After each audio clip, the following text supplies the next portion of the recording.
brought to you by Palvi Agrico.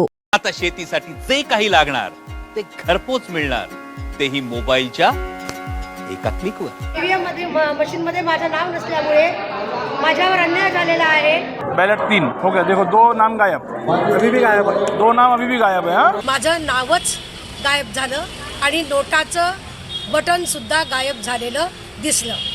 EVM machine मध्ये घोटाळा झाल्याबद्दलचा मी त्यांना लिहून दिलेला आहे की ईव्हीएम मध्ये मशीन मध्ये माझं नाव नसल्यामुळे माझ्यावर अन्याय झालेला आहे। भंडाऱ्यात ईव्हीएम मशीनवरून राष्ट्रवादीच्या उमेदवाराचं नावच गायब झाल्यानं मोठा गोंधळ उडाला होता। त्यानंतर समोर आलेल्या माहितीनं खळबळ उडाली आहे। मतमोजणीच्या दिवशी झालेल्या या घटनेनंतर जिल्हाधिकाऱ्यांनी मोठं पाऊल उचललंय। या प्रकरणात 7 कर्मचाऱ्यांना निलंबित केलं असून 2 अधिकाऱ्यांना नोटीस बजावली आहे। या संपूर्ण प्रकरणाची सखोल चौकशी करून दोषी अधिकाऱ्यांवर कारवाई करणार असल्याचं जिल्हाधिकाऱ्यांनी स्पष्ट केलंय। पण उमेदवारासह राष्ट्रवादीच्या नेत्यांनी वेगळी शंका व्यक्त करत पुन्हा एकदा निवडणूक घेण्याची मागणी केली आहे। तिथे एका ईव्हीएम मशीनमध्ये माझं नावच गायब झालं आणि नोटाचं बटन सुद्धा गायब झालेलं दिसलं।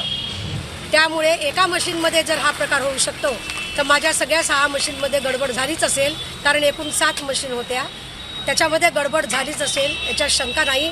आणि ही नक्की मशीन बदलली गेलेली आहे, कारण पुढच्याला भीती होती की या समजा विनर आहेत, या विनर आहेत आणि या आल्या, ह्या यायला नको, त्याच्यामुळे पुढच्या व्यक्तींनी जो विनर आहे, जो उमेदवार, दोघं उमेदवार म्हणून निवडून आलेले आहेत, त्यांनी ही फेरफार आणि ईव्हीएम मशीनमध्ये छेडछाड केलेली आहे। माझी मागणी एवढीच आहे आमच्या दोघींची पण, की प्रभाग क्रमांक 3चं इलेक्शन निवडणूक पुन्हा व्हावी। आमचं न ऐकता तिखे मॅडमनी निकाल जाहीर केला आणि निकाल जाहीर करून त्या तिथून आमचं मत न ऐकता, आमचं म्हणणं न ऐकता त्या तिथून निघून गेल्या। हे त्यांना शोभलं नाही। त्यामुळे आमचं म्हणणं एवढंच आहे की त्यांना ताबडतोब निलंबित करावी।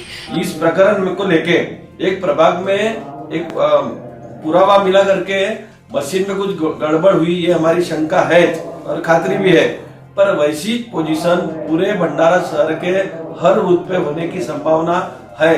इसलिए इसकी राज्य निवडणूक आयोग ने पूरी तरह से जांच करना चाहिए और दोषी अधिकारी के ऊपर फिर नोडल ऑफिसर रहे, रिटर्निंग ऑफिसर रहे या तहसीलदार रहे, कोई भी रहे, उनके ऊपर कार्रवाई होना चाहिए। आज मुझे पता चला कि 7 लोगों को निलंबित किए हैं, उसमें कोई नोडल ऑफिसर नहीं है, उसमें कोई चीफ ऑफिसर नहीं है और उसमें रिटर्निंग ऑफिसर नहीं है। सबके ऊपर कार्रवाई होना चाहिए, ये अपनी डिमांड है। भंडारा नगर परिषद निवडणुकीत प्रभाग क्रमांक 3 मध्ये शरद पवारांच्या राष्ट्रवादीकडून करुणा राऊत निवडणूक लढवत होत्या। बैलेट 3 हो गया, देखो 2 नाम गायब, अभी भी गायब है, 2 नाम अभी भी गायब है। मतदान पार पडलं। मतमोजणीच्या दिवशी मात्र ईव्हीएम मशीनवर करुणा राऊत यांचं नावच नसल्यानं मोठा गोंधळ उडाला। निकाल लागला तेव्हा करुणा राऊत पराभूत झाल्या। या प्रकरणी शरद पवारांच्या राष्ट्रवादीने निवडणूक आयोगाकडे तक्रार दाखल करत जबाबदार अधिकाऱ्यांवर कारवाईची मागणी केली आहे।